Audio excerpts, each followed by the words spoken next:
Who knows? Gremlins. We got problems. We got problems all over the place here. All right. So anyway, welcome back to the Larry Steinhouse Show. I am Larry Steinhouse. I am the CEO of Investor Schooling. I'm here with my co-host, Omri Morad. We're talking about money. We're talking about all kinds of cool stuff. And all kind of bad stuff. Did we get the streaming back? I don't even know if we got the streaming back. Oh, well. I think we have an internet problem in here. Looks like we got. Okay. All right. So if you guys are online, my apologies that we lost the stream. And if you guys are listening in the car, we're just rambling right now. But if you guys want to call, actually, somebody call. Next person who calls get a copy of my book. My book is Money Hacks. Okay. It's all about everything that you think you know about money is wrong. Yeah, how to wire money how the right money way. From the wrong place. Yeah, exactly. Exactly. How not to buy annuities.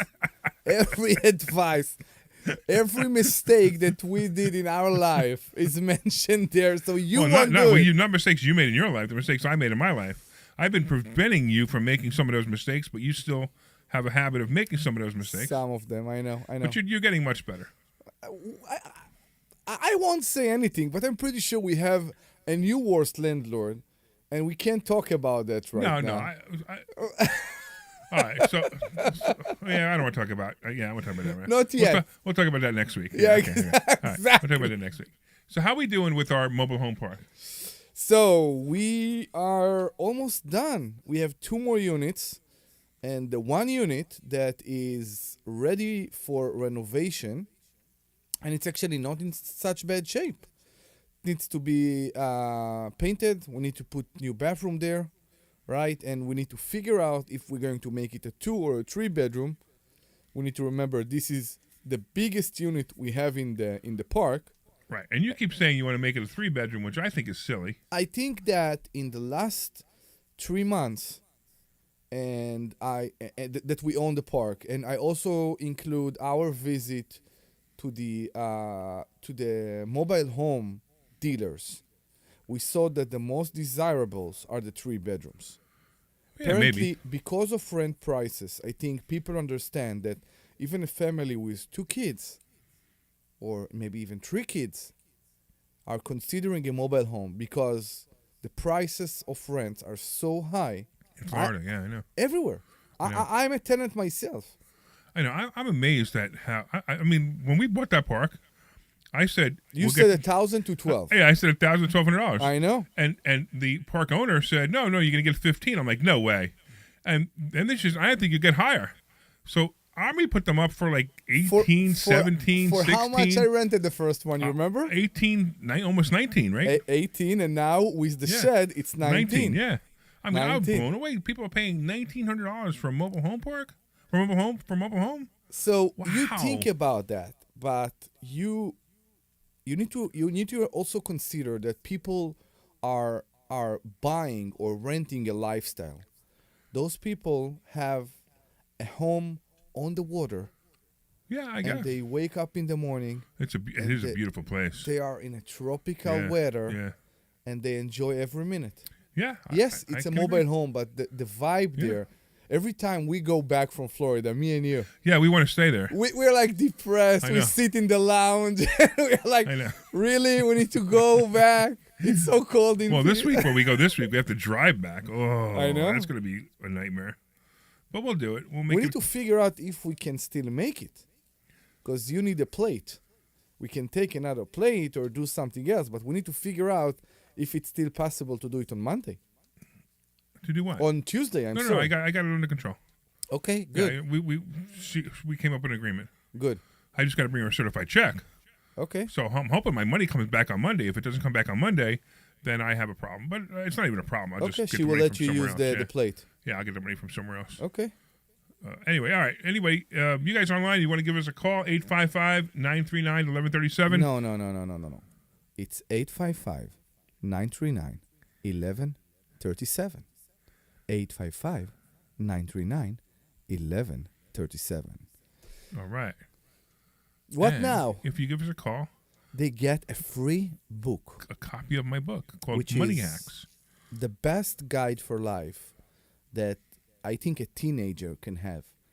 Oh yeah, I've had teenagers read this book and be like, wow, set them on the right course from day one. Because even in school, they put them on the wrong track of how to manage money. Yes, And agreed. it's so bad. Agreed. Totally agreed. And it's so bad. And I think, this book is enlightening. Yeah, if you read this book, you'll get a lot of knowledge about money. It'll be very different. Ken is saying hi. Ken is online saying hi too. Woo-hoo. Hi, Ken. Let's see if we got anybody else coming back in from online. I don't know. We might not. It's just we have. All right. So what do you Mike online asked a question, and his question is, when is housing affordability coming back? He's probably talking about the fact that we're getting all this money for these mobile homes, and he wants to know when affordable housing is coming back. So I'm not sure about affordable housing for rent or affordable housing for buying. I think what he means is, holy cow, I can't believe how expensive housing is right now. For rent. And it's not going to go down. No, unfortunately, no. Inflation has put its mark on rents and also houses right now. Something bad happened, and I'm saying bad because it's not only the rents. I went and I bought a cream cheese of a big brand that everybody buy home, and I think you can imagine what cream cheese it is. And is it the cream cheese for the town that we're next to? Yes. That's my favorite cream cheese, by the way. Everybody's. Yeah, I know. And I went to Giant and I bought this cream cheese, $7. $7 for cream cheese. $7. And I looked at it and I said, "Oh my God, what happened?" But when I do that, like when I fill up my tank with gas and the gas is really expensive and I buy $7 cream cheese, you know what I say? Which tenant is paying for this? No, I get you. I just got $1,000 a month raise, Omri. So I am doing everything I can, as you know, to bring my beloved people here and to convince my beloved people that in real estate is the best thing. Absolutely. And the term I use to express how real estate is the best investment is you will have inflation protection for life. So I just got $1,000 a month raise. Anybody online listening got $1,000 a month raise? I got $1,000 a month raise. You know how I got $1,000 a month raise? I know. I raised my rents By sending a letter. Yeah, by sending a couple letters. Yeah, I know. That's it. I know. And they all send me back. They all send me a text message. Yep, we're staying. Of course they're staying. They're still under rent. Of course. Anyway, we got Bobby and Martin. What's going on, Bobby? I will like your book, but what my question is if you become a landlord, how do you handle all the problems that come out of having those facilities? What kind of problems? The showers are stuck, the floor doesn't leak, the floor is buckling, the roof leaks. So I'm going to guess. Give us more. Wait, hold on. I'm going to guess you're not a landlord, right, Bobby? No, but my friend is, and he has one place, and he wants to start investing in them. He's not a landlord either. Yeah, exactly. Exactly. So I'm going to tell you how I handle all these problems with the acronym IMPC. So what IMPC stands for is, you remember, Omri? No. I make phone calls. Okay. Right? So when tenant calls me up and says, "Hey, the toilet's overflowing," okay, whatever. I'll be right. I'll call you right back. I call a plumber and I send a plumber over there. That's it. No big deal. I don't care. Look, it's just like anything else. Bobby, you live in a house, I assume, right? Whether you own it or don't own it, right? Yeah. Okay. So if you, I do live in the house. And do you own it? Yes. Okay, great. So when your toilet overflows, what do you do? Call me. I call the guy that wants to be a landlord. But you make phone calls, exactly, right? So imagine you were one of my tenants, right? You're one of my tenants, and you call me up and you say, "Hey, the toilet's overflowing." What's the first thing I'm going to say? "Hey, did you turn the water off, or is it stopped? Is it stopped leaking?" And you're going to say yes or no, and I'm going to say, "Well, turn it off if it's not off, right?" And sometimes you have to tell them actually to turn the valve because they don't even know. Yeah. But that's it. And then I'm saying, "Okay, I'll get a plumber out there." What are they going to say? But those guys cost a fortune now if you can get one. Oh, yeah, you know why you think it costs a fortune? Because you're not making a whole lot of money off a whole bunch of rental properties. No, Bobby, there is something in what you say. Yes, providers cost more those days, but there are solutions for that. Yes, provider cost more, but rents also bring more money in. Exactly. And if you have more than one or two or three properties, sometimes it's worth it to hire a person. I have a person that work full position for me. He don't have he don't have full position to manage my properties, but now he provides service to other landlords, and it's also a way for me to make money. Don't worry about that. And if it's so worrying you, I can tell you that there are management companies, for example, that you will still have a real estate that will bring you money every month, and you will need to give a portion, a small portion, to a management company that will clear your head and will make sure everything will run smooth for you. Yeah, and I'll tell you something else. I have an iPhone, right? Mm-hmm. And it has something called Do Not Disturb mode. Yeah. At 9:30 at night, my phone goes into Do Not Disturb mode. Me too. Right? And the only people who can call me are my direct family, because you can exclude certain people. Mm-hmm. So if Bobby, if you called me, if you were my tenant and you called me, guess what? I'm not answering the phone. Mm-hmm. You're going to leave me a message, because whatever it is, if it's an emergency and the house is burning down, I don't need to be there. If the toilet's overflowing, I don't need to be there. You can wait just like anybody else. You'll wait till tomorrow. You'll leave me a message. I'll call you in the morning. And I'll solve the problem. I have never had I've never had a major problem. So I've been doing this for 42 years. I've never had a major problem. I had one tenant wreck the place, like took a sledgehammer to the place, and I loved it. I was so happy he took that sledgehammer to the place. Bobby, you want to guess why I was so happy he took the sledgehammer to the place? The insurance paid for it. Exactly. The insurance paid for it, exactly. So vandalism. So once you understand how being a landlord really works, it's so great. Now your friend should come to investor schooling also and learn how to be a landlord, because I'm telling you right now, there's no such thing as bad tenants. There's only bad landlords. And once you learn how to be a good landlord, you're never going to have bad tenants if you're a good landlord. You'll have temporary bumps in the road with tenants, but that's it. I mean, rent's due on the 1st. On the 2nd, it's late. On the 5th, it's a $150 late fee. And on the 15th, I file for eviction. And if you explain that to the tenant every single time and mean it, that means on the 15th, guess what you have to do? You have to file for eviction. There's no, well, listen, my grandmother died and my car broke and blah, blah, blah, blah, blah, blah, blah. That's fantastic. I'm so sorry to hear that. Listen, I'm filing for eviction because it's the 15th. What? Too bad. See ya. Pay your rent. Now it's another $250 because I filed for eviction. And they're like, okay. And then they pay it, and they never do it again. That's what you have to do. You have to be consistent, like with children. Get it, Bobby? But in New Jersey, it's not that easy to evict people in New Jersey. Are you a landlord? No. Wait, hold on. Are you a landlord, Bobby? No. Then how do you know? Because I do. I just hear horror stories of friends that had great problems from bad landlords that don't know what they're doing. The horror stories are very, very unique, and they Wait a minute, Larry. What? Are you saying... Wait a minute, Larry. Are you saying that landlords never get tied up in court and it gets protracted and dragged out? It's rare. But the real problem, here's the real story that happens most of the time. Most of the time, this is what happens. The tenant says, hey, can I pay my rent late? And you go, okay. And then another month comes, hey, I'll pay you 2 months' rent next month. Okay. And then 4 months later, it's like, they haven't paid their rent in 4 months. Well, when are you going to file for eviction? I don't know. They keep saying they're going to pay it. That's the real problem.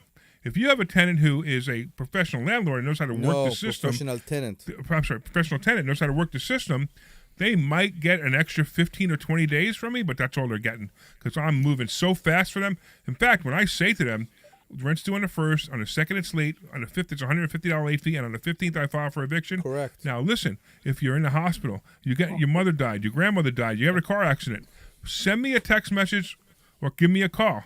I'm going to send you flowers, but I'm still filing for eviction. And when you file, it doesn't mean they are out. It means the progress started. Let's not get into the system. So I just want to refer to what Bobby said. Right. The fact that you file on the 15th or even on the 10th, it doesn't mean they're out. It doesn't mean you want them out. And the story that you hear, Bobby, are from people that don't do it right, and also from what's called professional tenants that know how to take advantage of the system the most they can. the most they can. And still, if you do it the right way in New Jersey or in Pennsylvania, it can't be more than 3 months, 90 days. With an appeal, if it's 3 months, you did something wrong. it's with an appeal. Right. And after the appeal, you go and you file again and you do all that. With all that, it can't reach over 3 months. I don't even think it would reach that much. I agree. And Philadelphia is the worst, Bobby. It's Correct. so bad that I don't even want to deal with it. Like, they have this whole thing called the diversion program now, which it's like you have a lease that says if you don't pay your rent, you're going to be evicted, right? We need the rattle from Purim. Yeah. Right? Every time you say Philadelphia, and the diversion program, we need to do that. Oh, my God. Yeah, here we go. Let's see Every time you say, because, let's see if we do. because say Philadelphia. Say Philadelphia. Because Philadelphia. Exactly. And their way is so anti-landlord. Yeah. It's so, they believe that all landlords are Russian oligarchs that are here to get rich on poor people and to throw people to the street. And that's completely wrong. Completely wrong. And that's why I don't put my money in Philadelphia. Why? Because Philadelphia because the city they don't benefit me and my investment in any way. Right. That's all. Yeah, they have programs now where before you can even go to court, they have something called a diversion program where you have to sit down with a moderator to decide, a mediator to decide whether you can evict them or not, or maybe work something out. Well, it's totally ridiculous. Absolutely ridiculous. Tell me, Mr. Tenant, why haven't you paid? Yeah, why haven't you paid? Well, because I decided not to because I live in Philadelphia. Because it's so easy for me, right? And I don't have to pay rent. Yeah, Philadelphia don't ask you to pay rent. In fact, in Philadelphia, you could rob stores now. I forgot to do it. Yeah. You could rob stores in Philadelphia. Yeah. And they won't even arrest you. So when was it? So you think Jersey bad? Huh. Yeah, 2 years ago, I think it was that the riots were going in Philadelphia, and all the stores covered their windows with plywood, with 4x8 plywood. Yeah, which they had to buy themselves. And that exactly, and then you look at it and you say, how bad the situation here? Right? How can it be that all those store owners don't trust their police, their city, nothing? Because I believe they know something that we don't. All right, Bobby, we're gonna let you go because it sounds like you reached your destination. But before you go, let Glenn take your address so we can give you the book. Oh, great! Thank you. You got it, man. I thought you forgot about it. You're a man of your word. And come to Investor Schooling. Yeah, and learn how to be a landlord. That's why I want to. That's why I want to read the book. Yeah, absolutely. You will see that being a landlord, it's not as scary as you believe. Being a landlord is actually great. Larry Steinhouse is a guy that I met before. He liked to say, never learn from poor people. And there is a very, very good reason for that. Yeah, don't listen to poor people. Only listen to those who have experience in what they recommend for you. Ask them how many times they did that. Don't go with rumors. Rumors are the worst. Yeah, go with real experience. Exactly. With real people who are doing it, and you'll have so much more fun. And you'll be making the money. All right, Bobby, thanks for calling. We're going to get your address. Glenn's going to get your address right now. All right, we got a few minutes, Mr. Omri. Yes, Mr. Steinhouse. What do you want to do? You want to bash annuities again? No, we're done. Who is after us? Some show. I don't know. Would they talk about annuities? I can't talk. I'm not allowed to say their name. Why would you? I was warned. I know. Why would you? You know why I was warned? Who I was warned from, right? I was warned from WPHT when me. Yeah, exactly. Okay. We are still here. It's very hard to kick us. It's very, very hard. I know. Yeah, exactly. All right. Anyway, we are tired today. I know. It's a tired day. I know. So we're going to go, after the show, we're going to go look at a property, right? We're going to go look at one of my properties. Could be. That's almost ready to rent. So here's an interesting thing. Bobby, you probably appreciate this if you're still listening. I had a property that I bought with a tenant in it. So I've owned this property for, I don't know, 8 years maybe. Ooh, I didn't know that. Yeah, with a tenant in it, and the tenant was paying low rent, and I kept raising it, but I didn't raise it much. And he finally left. I don't know, maybe 3 months ago. And I decided to completely renovate the unit. So remember when Omri said that he has this guy that he works for him. So I use this guy every once in a while, so Omri can make the guy's payroll. Yes. And we're completely renovating the apartment, and it looks so beautiful, doesn't it? It looks amazing because it looks like a brand new place. Right. We didn't replace the kitchen, but we reinstalled the kitchen so it will be right. Because the kitchen cabinets, I did the kitchen cabinets about 4 years ago. So it will be the right way. And I didn't and they weren't put in right, which was amazing. But it is what it is. New bathroom, new paint, and we put a new bathroom floors, in. Yeah, it's beautiful. New everything. It looks absolutely gorgeous. And the house looks gorgeous, exactly. So we think that so I'm going to get more rent, like I always do. So one of the things that I often tell people if they're a landlord and they own properties is renovate the property better than you would than if it was just a rental. So I always renovate it as if I was going to sell it. I want it to look beautiful in case I do need to sell it. So you never know. Something might happen when I have to sell a property. I know. And it's a fire sale. To me, a fire sale is I have to sell it quickly. But if I have it beautiful, at least in a fire sale, I'm going to get a lot of money for it. So that's why I do it. I'm looking for more properties. I also think about maybe buying a house for myself, and I am in a conflict in this market because I try to add value to each one of my properties. Because the same way that you think, I always think if for God's sake something happened to me, to my wife, to one of my kids, and I need to sell fast because I need to fly them to Timbuktu to get a special operation, for God's sake, I don't know what, I can sell fast without losing. Right. And that's the most important thing. Exactly. That's how I think. And I also want to know that if something does happen to me, I can move in. Yeah. So, and it's another thing. So what he just said is one of the keys to the way I've been investing since I was 18 years old. I have a lot of properties that I would not want to live in, but every single one of them I can live in. What I mean by that is they're nice enough for me to walk in there, live in there, and feel like I'm comfortable. Home. Yeah. I could, and if it's home to me, it's home to my tenants. And that's another reason why I have good tenants and another reason why I'm a good landlord and things go well for me. Don't be a slamlord. Yeah, exactly. Don't be a slamlord, because if you will give to people a nice place to take care of, they will take care of it. If they won't appreciate the place because the kitchen is broken, the electricity doesn't work right, they won't appreciate the place, they won't take care of the place. Give them a place they want to take care of. And it's possible they won't take care of it anyway, but it's easier to fix a property that was done right the first time. Agreed. It's easier to fix it. So that's another reason why it's a great thing to do. And if they take a sledgehammer to it, go, thank you. You're going to be arrested. Things happen. You're going to be arrested, and I'm going to get money from the insurance company. So thank you very much. I totally appreciate you destroying my property for me. Things happen. So that's great. Anyway, we got a little bit about almost 30 seconds left. Really? Yeah, the show went quick. I know. So this is now the Larry Steinhouse Show. I am Larry Steinhouse of Investor Schooling, and you can get a free class at Investor Schooling by going to investorschooling.com. And if you go to investorschooling.com, you can sign up and be here on Thursday. Please and come. You can meet Omri, you can meet myself.